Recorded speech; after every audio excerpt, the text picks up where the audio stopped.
Your biggest problem in Edmonton is going to be following Hitch and all those 2-hour meetings he runs. Right. So you need to do a scouting report on the post-game media event. That's easy. The division warfare is starting already. Yeah, we're all working you now, Dave. You're back in.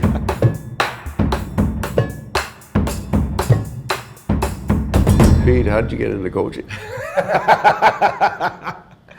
How my big break. Yeah, how my career almost ended before it started. Yeah. I moved in with Paul Maurice when I went to law school, finished playing, and he needed an assistant coach. It was, if I remember right, it was like mid to late August, and he said, "Why don't you come over and help me out?" I don't even remember if he offered to pay me, or Jimmy Rutherford was our GM. So you know the answer to that now. I know it wasn't much. I think he helped pay my tuition, but I think I went over with the idea just to kind of help you out and volunteer until you got somebody full time, and fell in love with it. And we had some immigration issues working over there, but it all worked out. So here's the true story.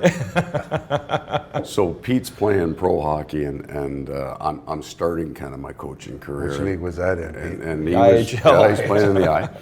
What team? So Milwaukee. At least once a week he says to me, "Hey, what'd you do today? Get Jimmy Rutherford coffee?" That was the joke of my job, right? I was an assistant junior coach, and I was coffee boy.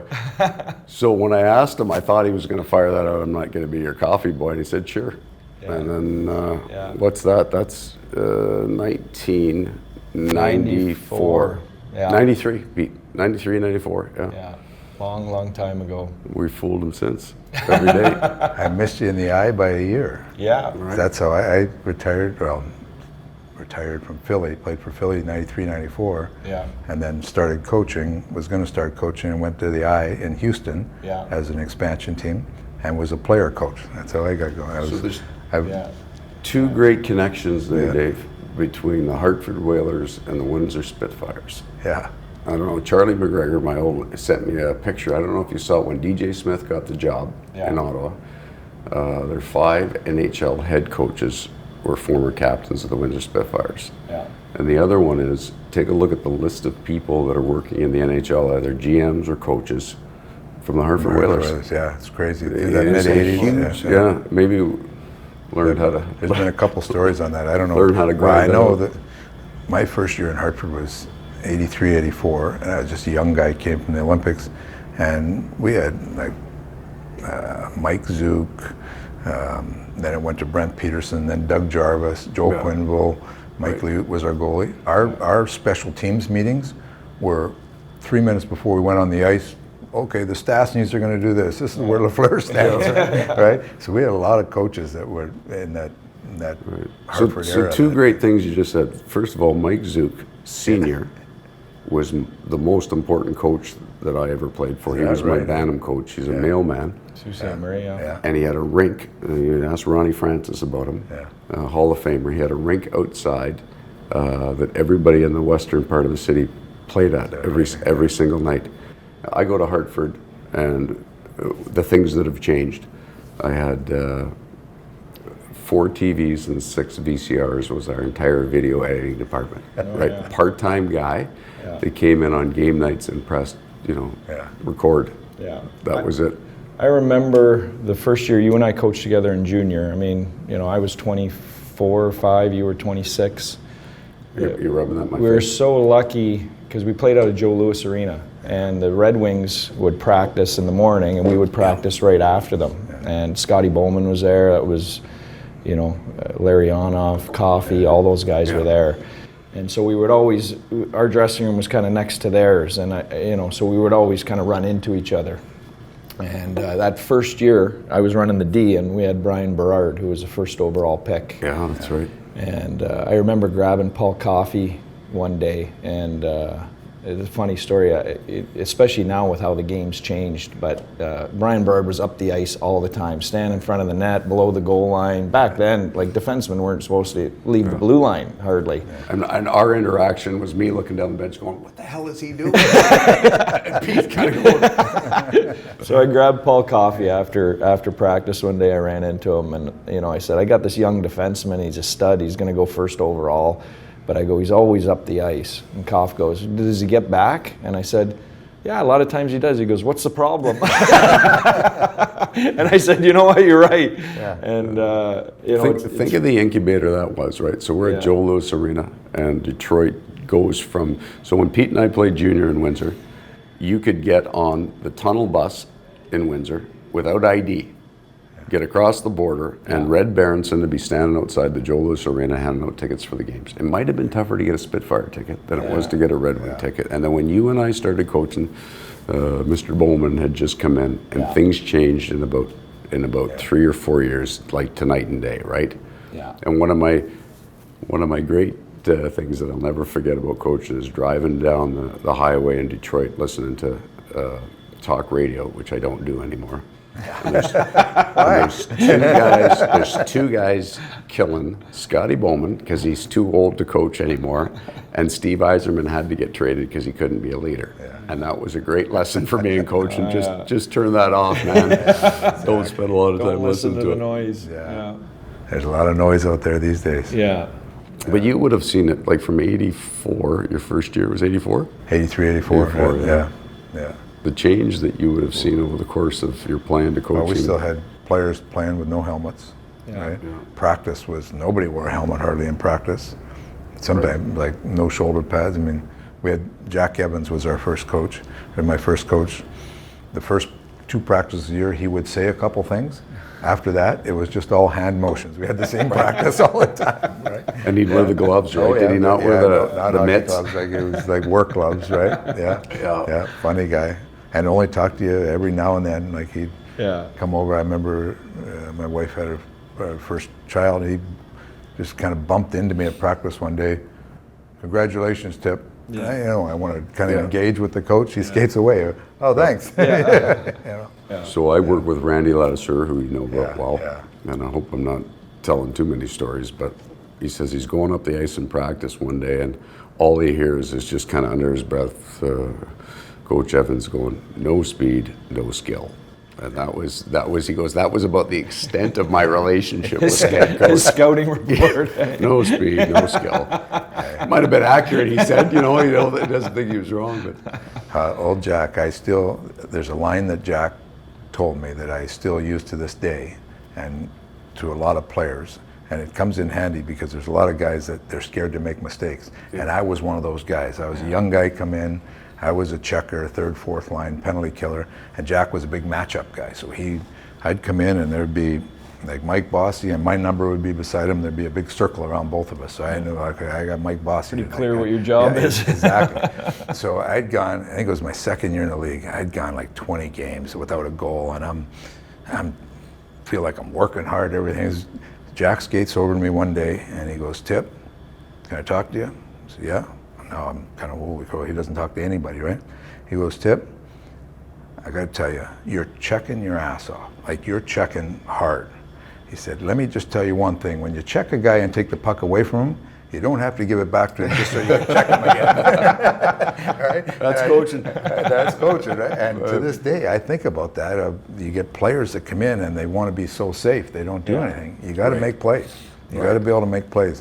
And Jack was like, I sat there and thought about that for a while. I said, yeah, but I was a young guy trying to stay in the league, right? As long as I don't do anything wrong, hopefully I can stay in the league. But you got to expand your game. What's the closest player that you've had to Connor McDavid? So you're going in brand new, and Pete and I, and you. I mean, clearly we're all watching an awful lot of hockey, but you stand behind the bench some nights, and he accelerates, and you can't believe it. I don't know if there is anybody like that you've come close to. I was fortunate to play with some real good players. Like that year in Pittsburgh, we had Lemieux and Yager and Francis and Talkett and Stevens. I mean, there's pretty good. but there's still nobody like that. No. Like there's nobody that played the game at that speed. Right. You know, and I've watched a lot of video of him now. I mean, he almost carries the puck faster than he without a puck. Yeah. You know, or he gets the puck. It's incredible, his acceleration. And the ones where you see good defensemen where he's kind of even with them, and all of a sudden he's around them. Yeah. It's incredible how much We're having a little creates. celebration on the bench every time Josh Maurice gets to the points, and Josh can skate, right? Yeah, He's a brilliant. Yeah. His agility is spectacular. This guy is. Well, they're in our division, and I'll tell you, I mean, so we see him all the time, seen him in playoffs. For me, his speed is phenomenal, but his skill, he can pick up pucks in the skates without losing speed. Yeah. He can pick up pucks behind him and not lose speed, or reach back for something and still carry speed. Yeah. Like it's His phenomenal. his skill level is, and the second part of it, he's a great kid. Yeah. I've been fortunate. I worked with him at the World Cup there a little bit, and just a real good kid, humble kid, wants to win, just real. So that was my eye opener, and you'll remember this. The first 4 periods of Team Europe against the young North Americans, we've given up 11 goals. Yeah. And so our average age was 30 on that team, on Team Europe. Oh yeah, I remember. And the guys on the bench are going, they've never seen anything like that. Like you can see the heads turn when he turns that corner in the D zone and he takes 2 strides and nobody's catching him. Like your defensemen are already beat when he turns the corner. Yeah. Special guy. So that'll be a bit of a treat for you. That'll be. You had a few teams that didn't have a guy like that. Well, we had some. It's funny when I went to Edmonton. Everybody, oh, you're a defensive coach. You're a defensive coach. Well, Arizona, we had strong goaltending, veteran D. We had good grinders. We had to play a defensive, and you didn't have a player like McDavid to drive it. So. Do you have to That's be a one or great the other? point. Well, that's a So you great go point. Jersey to San Jose, right? 2 extremes. Yeah, Jersey. We were a defensive team. Went to a final based around our team defense, and then last year I think we were second to Tampa in goals for in San Jose in the league. So Yeah. that's a great point you make. I you- think coaches get pigeonholed with you're this or you're that, and the coaches I find that I admire the most take what they're giving That's what and work coaching within is. that. That's You what know, you have a coaching is. defensive team, you build an identity around that. If you have offensive guys, you build your team identity around that, and you have to be able to do that. And I think the media drives a lot of that. It's funny, when I got introduced in Edmonton, that was the big thing. Like, you're a defensive coach, or you're going to stifle Connor Yeah. McDavid. The funny thing is, my first job in the NHL, I was assistant in LA where I ran the power play. Doug Armstrong hired me because I was an offensive coach, right? Yeah. So Right. in Dallas, I was an offensive coach, and I went to Arizona. And now he's a defensive Your coach. biggest problem in Edmonton is going to be following Hitch and all those 2-hour meetings he runs. Yeah. Right. So you need to do a scouting report on the post-game media event. That says easy. The division warfare is starting already. Yeah, we're all working you now, Dave. You're back in. Yeah. Hitch was an interesting guy. I did a world championship with him, and one of the most entertaining men I've ever been around. I mean, you can sit and talk for 4 hours about hockey with Hitch, about anything. It's Don't you find, and we're all kind of in front of the camera, and there's a certain personality comes out, but you get to an event like this, and so Pete and I never played in the NHL, so we're sort of outsiders, right? When you get into the group, you've probably played. You've been around long enough now where you get in the group. you coach for 30 years in the NHL, Mo. You get a What's happening pass. is, you know, you're coaching kids now that weren't alive so they don't know if you played or not. Right. So you got that going for you. Yeah, you're watching the Stepan kid play, and you go, "Oh, I played junior with his dad." Like that happens an awful lot. But I'll tell you a true story about how young I was. So you get to these events, the Coaches Association. So my first year was 1995. So in '96, we go to the event, and it's in an auditorium like this, and they got all the chairs kind of, in a section, and all the old guys, everybody's drinking coffee in the back, but I don't know one person in the room as a head coach, so I sit down by myself, like the one guy sitting, and Daryl Sutter. I told him this story last night. I ended up taking a cab home with him after dinner, and he sat down beside me and detailed the Hartford Whalers season. Like, you guys were doing all right, then this guy got hurt in November, and by the end of it, I'm going, I think this guy knows more about my team than I do. But the things that you remember as a young guy were the older guys were great to me. Yeah. The young guys, like, this kid's not going to last 2 weeks. There's no sense getting to know his last name, let alone his first. But Darryl Sutter, very bright man. I tell people all the time what you did, stepping in the NHL at 28 years old as a head coach.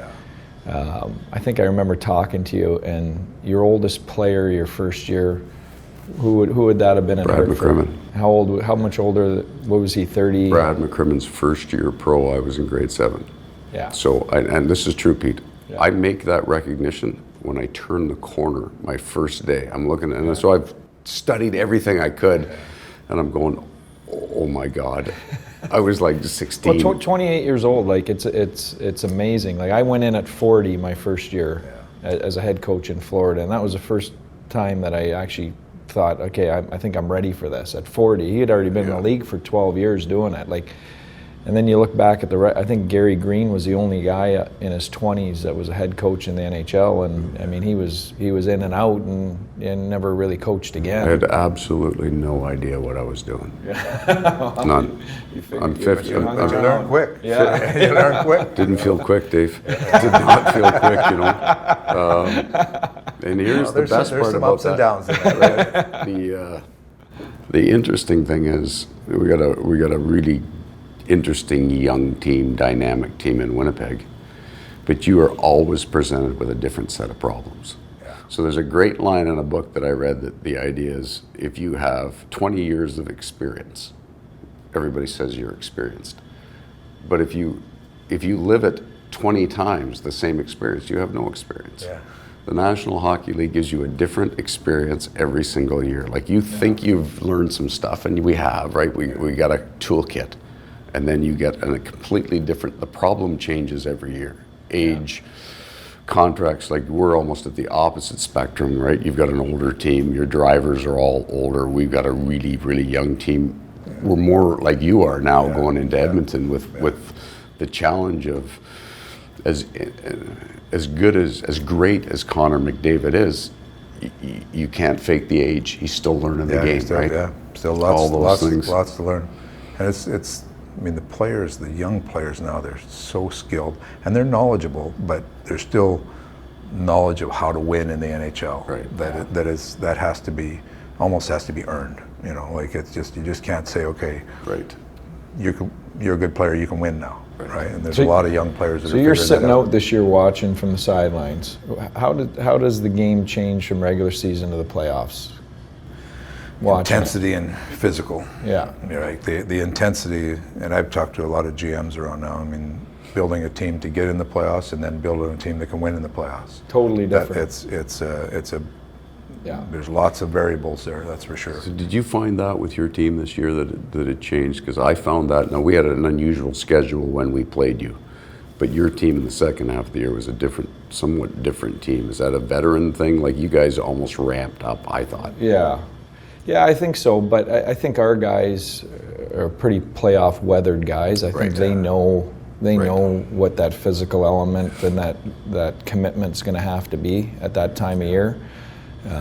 But it's a different game, and you know, I mean, I just know what St. Louis, what that felt like when they were, you know, banging us and crashing and straight lines, and then watching them in Boston, and you don't see that during the regular season. No, you can't because of the number of games. Like when you watch it during the regular season, the intensity of just finish checks, block shots. There's all little details that come into play. Every play counts in a playoff game. Yeah. And in a regular season, you know, there's a mistake, or you know, lots of flybys, you know, stuff like that. And you just get in a playoff game, and everything you do matters in the outcome, and that shows in the game. Yeah. It's the one time that they truly do play for each other.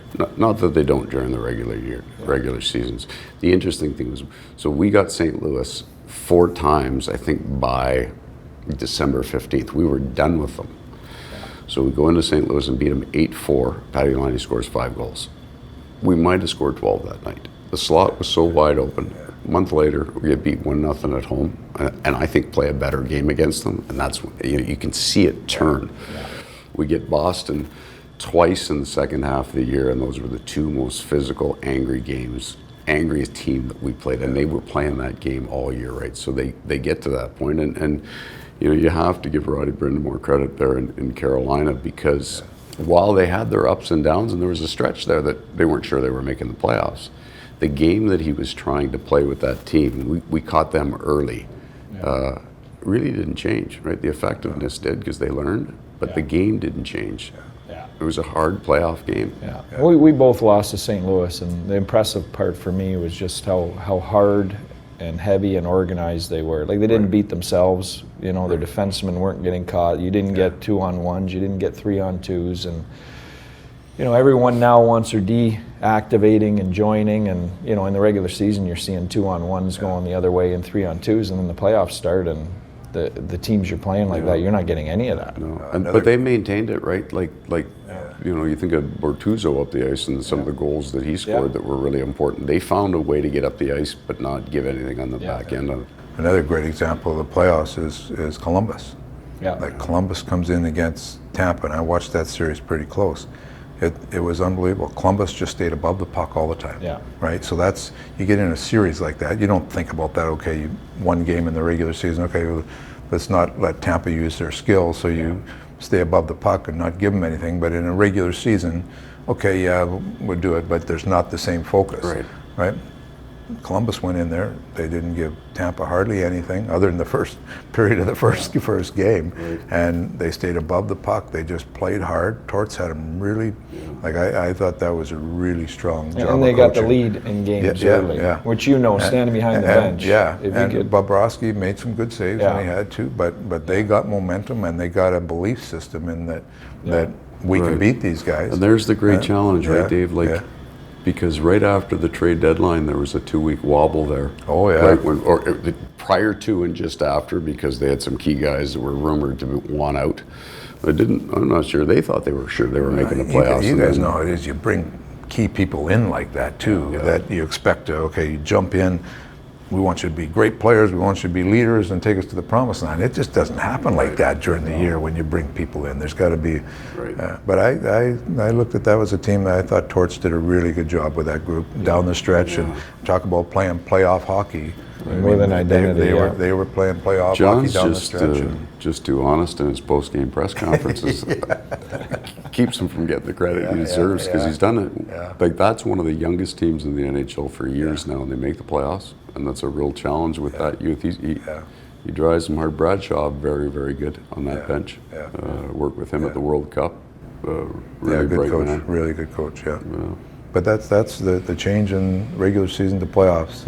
It's significant. It's dramatic. And that's the $1 million question, right? How do you build that? How do you build the combination? The combination. You know, especially for, I mean, I'm looking at Edmonton. We got to get in the playoffs. So how do you get it where you get in the playoffs, and then how can you make it so you can win in the playoffs? Right. And then you get to do that every day in Canada. I'm looking forward to it. Oh, live every... Like the Arizona press conferences. Oh my Joe goodness. Quinville's called me the Sunbelt coach for a long time. It just makes you smarter than the rest of us. We would have days in Carolina where no media would show up to the rink. But when we first got there, you'd run 3 or 4 days where you didn't do it. How great a day is that? Oh my God. Foolish child that I was. I had no idea how good it was, right?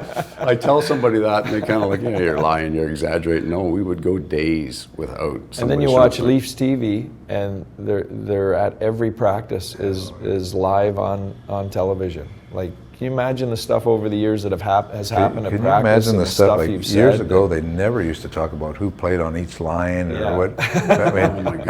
and God forbid anybody talked about analytics. You get a dust up on the ice, which used to happen 3-4 times a year. It's probably a little less now, but now you've got a real problem in your room. You're going, no, they're just brothers calling each other names. Well, do they like each other? It doesn't matter. They just beat each other up. They're fine, right? Everybody's good here. It's all good.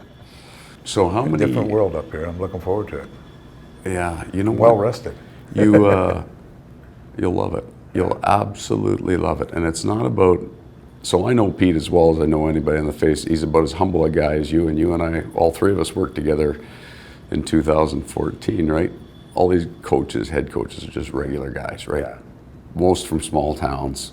Yeah. If they had a choice, they'd never be in front of a camera like we are now. Now, when you were doing the Seattle thing, did you get down the road on thinking about what kind of coach you were looking for as an expansion team? More as a coach a little bit, but was more geared to the GM. Yeah. I did a real thorough GM search, and that was a good, fun project to be involved in. It's going to be a great organization there. Really, Todd Lewicki is a phenomenal leader. It's going to be the ownership is really good, but we did a lot of different things. I did a big study on Vegas and how they put their team together. Is that lightning in a bottle, or do you think Seattle can do a version I think of it'll that? be different a little bit. I think Yeah.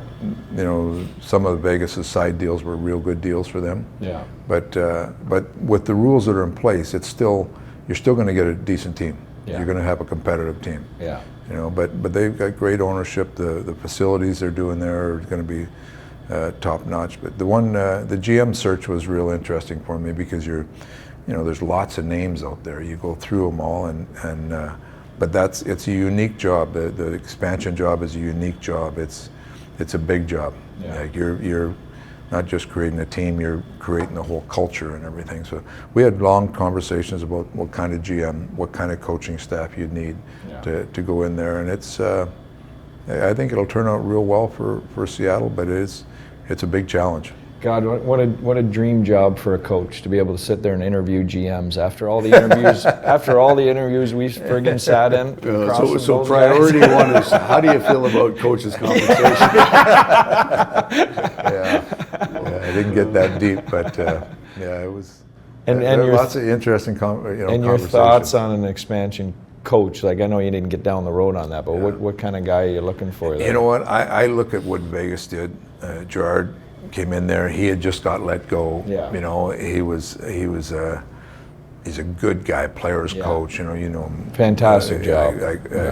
Phenomenal guy that the players trusted. Yeah. They felt like he was in the bunker with them. They were all kind of cast off. He was a cast off, and experience where players are going in there. I felt the biggest thing when you're going to get players in expansion draft, you're going to get guys that want to go out and prove themselves. So you have to walk into a situation where they look at the coach and say, hey, this guy knows what he's doing. He has the experience in the league to make sure that I can do my best. I think that's the kind of coach they're going to need. There's somebody that's been in the league, got a player that's looking for a second opportunity is going to walk in and say, hey, this guy, he can help me. Yeah. Kind of a unique event, right? On all our teams, we'll have players that we could list A through D. You get your A guys, your second line, and they put 20 B players. What's great about a B guy is that he doesn't get to make the mistakes an A guy makes and get away with it, right? Because he may become a C guy. So he's kind of getting beat up a little bit by the coaches when he first comes into the league. He has to do the defenses because he's not a 50-goal scorer, but he might score 25, 30. And then you get a group of guys that are fairly responsible. They beat us on that kind of responsibility. Everybody just will grind it out and wait for you. And they beat us in the conference final. Think about the teams you've had over the years, that expansion roster in Vegas and the one that you're talking about in Seattle next. I mean, those rosters have to be better than Pete. I know for sure I coach Florida. Well, the two in Florida, I Jersey coach, going in to Carolina. Yeah, they beat all of us every single night. One big factor is, and this is more my last few years in Arizona, we had a lot of young players. Yeah, and they're young players that are learning, how to play in the league. But you get 5 or 6 young players on your team, and if you look at Vegas, they had 2 young players. They had Theodore, who spent half the year in the American League, and they had who's the big right winger, Tuck, who played a whole year in the American League. Yeah. Right. So, and that's the only young players they had on their team. The rest of their guys were not aged veterans, but guys that are been in the league for a while. Yeah. And you get in a game, you get in a playoff series, you got guys that have played in the league before, they make a difference. That experience helps. Well, look at the playoffs this year. I mean, the young guys for St. Louis were 23, 20, Blaze and those, I mean, they supplemented with Steen on the fourth line. Even Boston's guys, Corrali, they've been in the American League for a couple of years. They're not And when the 19, 20-year-old young. Yeah, you know? exactly. game got tight in St. Louis, Steen gets up into the top 3 real quick, Yeah. right? Yeah. Closing the game out, Yeah. or if they needed one against us, he pops What up. an so that advantage. yeah. I mean, we have Jumbo in San Jose now, and you know we played him on our third line. But what a great advantage to have a veteran in those roles that'll accept that. Like I got all the time in the world for Steen and what he did. And So go back to your question earlier to Dave about the change. Think of Alex Steen. So I had him as a second-year player in Toronto, and he had scored, I think, 18 or 19 for Pat Quinn. As a matter of fact, in his first year, I think he played more even-strength minutes than Matt Sundin did, because he was just this. he was a great player. Difference, but skill and almost opposite end of the spectrum to who he became 5 or 6 years later, like of grinding, checking, skilled guys. He was elite right at that time. And their fourth line against us was a difference, and because I think because a guy like that was good with that identity and embraced it, then the young guys around him, hey, it's okay for a great player like that making that kind of money, that he'll do that kind of dirty work. I can do it. He embraced it, and if you look at the impact, both Boston and St. Louis, you look at the impact those fourth lines had. I laughed. I was telling Kenny Holland, we were sitting the other day talking about things, and I said, would you have ever guessed you go into Game 7 of the Stanley Cup Final, both teams started their fourth line. Outstanding, Right? right? Both teams. You look at. I'm watching to see who they start. Yeah. Both teams started their fourth line. I thought Craig, and we saw it in the last game that we played against. Again, it was early in the year. Did a marvelous job, certainly of managing his bench. Yeah. But confidence. So we would get Scheif out against that fourth line. He wasn't pulling you. There was no you're coming off. It was finish every trust. check and away they go. And we did a really, really nice job of kind of minimizing the impact the O'Reilly line had. Yeah. But didn't win the game. Right? They had their other guys just beat you. Swartz just got better and better as the series It was nice seeing a couple former players too, like Steve Ott and Mike Van Ryn, who aren't that far removed from playing on the bench with Craig, and I think those guys really did a good job. And How about that change? Yeah. You go from 31st to Stanley Cup champion in 1 year. We're all getting fired next year, man. It's the recipe now, right? You get into December, it's not going. Well, we can still win the Stanley Tip Cup. just signed for what, No, 5 he's or good. 6 years. He's all right. Me and you. I got an extra room at my place. You can move the family back in. It wouldn't be the first time we lived together. You can get Sue and the kids up. We're good.